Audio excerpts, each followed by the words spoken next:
playing against a team that is very talented, that capitalizes on every mistake that you make. And that's what UCLA did to us tonight. So where did the mistakes come from? Because in the first half you had 4 turnovers. It looked like you were controlling what you needed to control. We tried to force some things, and some things weren't there at times, and we tried to shove it down their throat instead of being patient sometimes. The turnovers were definitely a catalyst to them getting going in the second half offensively. Transition baskets. Jordan Adams, he's a heck of a player. He's one of the toughest guys to guard, I think, in America. But he got a lot of points in transition as well. Off of our turnovers, and sometimes our transition defense wasn't where it needed to be. And at times we've been jogging back, and they capitalized on that. We had too many breakdowns in the half court where when we switched, we weren't on the same page. And that's something that should happen because we've done a good job of it with nails in practice. For whatever reason, there was a point in the second half when we began to not totally trust each other on the defensive end. I don't know if I want to switch because then my man might score. There's things going on the weak side, and I'm going to hug my guy over here because, man, he's pretty good, and I don't want to throw it to him, and he scores. And that made a big difference in the game in the second half. And again, you can make that mistake on some other teams, those mistakes, and not pay for it, but against those guys, you don't pay. Did their zone have anything to do with the turnovers, or was it more just? I don't think so, because they play zone the first half. Yeah. They're a team that zones quite a bit. We knew that. And first half, we were fine, but second half, for whatever reason, we didn't take it. There were times in the first half we would get back defensively. Either is that a matter of guys just staying with their guys rather than just beating back for the night? Well, for one, you got to give UCLA a lot of credit in that you can't appreciate how quickly they push the ball and how quick they are until you're actually out there on the floor.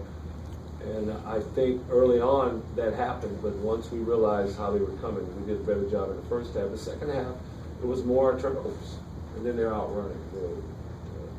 That helped them that way. I do think when we review the film, we will see several opportunities that we had to sprint back, but we didn't sprint back and get to the level of the ball like we always talk about. Or we weren't organized when the shot went up, getting where we're supposed to be in terms of our safety and our guy picking up the ball. I think we were fine. That happened several times in this game when I watched the film. Can you take us through what you're weighing with CJ 3 fouls, 5 minutes, and you know that I've been attacking the rim, and if you could tell that you were weighing With 5 minutes to go. When he sat for 5 minutes, from 14 to 9. Well, we were able to stay close that entire time. He was out, and the longer we could save him down there, we're still right there in the game, is what we're going to try to do. You know how it works. There have been times we put CJ in, and the question is, why is he put it back in? It's a gamble. It's a risk that you take. And tonight, we remained close, so we opted to take the gamble to keep him in the ball game for the rest of the game. I don't want to get you in trouble, but that block charge from Paris, you look positively volcanic. Yeah. And is that something? Was it really volcanic? Yeah, it's pretty close. You were pretty molten. I would say. Well, the question is that do you think that's something because it's maybe created some maybe indecision that maybe it needs to be revisited at the end of the season? When we played Oregon at Oregon, there was a crucial play in the game where we passed the ball ahead to Nigel Williams-Goss, and they took a charge, and very similar situation. There was a charge. I mentioned that to the official, and he basically told me, "This is not the Oregon game. This is a new game, and I can't talk about that play." And hear what he's saying. I've talked to a number of officials about how it's going, and it's still something that is a work in progress. Coach, did we see why Zach Green is such a tough guard show those flashes at the end? Zach went for a while with one bucket. And then I thought he hit one of the biggest shots for them driving left with the and one. CJ picked up his fourth foul on that play, and it was crucial because we were knocking at the door at that point, and he allowed them to separate themselves again when they did that. But Zach's very explosive, great size, great quickness, good guard. In the big picture, perhaps this doesn't change it. You probably have to look back anyway. Is that the approach you take with these guys? That hey, it's not the task remains the same whether we won or lost.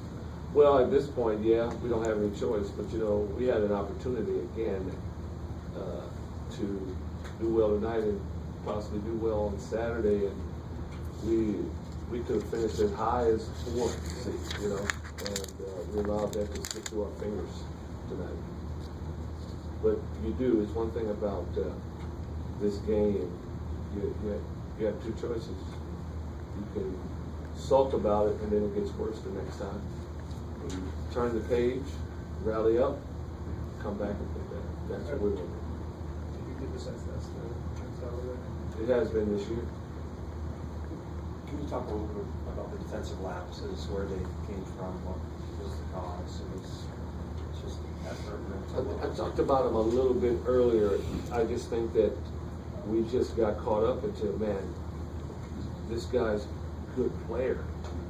My man's a good player. If I leave him at all to help, he's going to score. You get 2 or 3 guys thinking that way, it could hurt. Again, I got to look at the film, but I think that had a lot to do with it. Again, twofold. Transition baskets when you turn the ball over, and then secondly, when you get back and we don't switch when we're supposed to because my guy might be open. It's a recipe for disaster. And there were some buckets that way that we gave up. Couple more, Coach.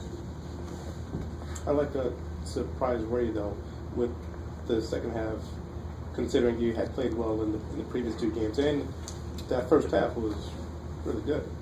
We had gone through a stretch earlier in the year where we had turned the ball over probably too much, but by and large this year we've taken pretty good care of the basketball. And then again, 4 turnovers in the first half, so it did come out of nowhere. There was a team like Oregon State, they can come out and play man-to-man, they can go zone, then they can go to that 1-3-1 and disrupt some teams all of a sudden because they hadn't used that before, where UCLA didn't really change anything.